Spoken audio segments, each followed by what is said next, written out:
istedim bu cihanda güldərenlerden mühabbet.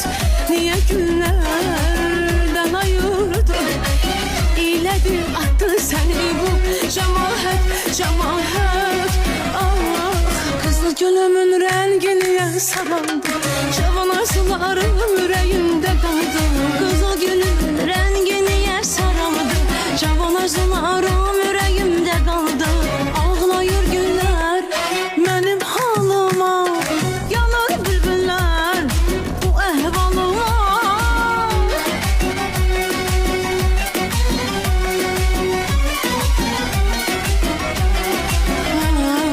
Ağlayır günler benim halıma, yanar bülbüller bu ehvalıma.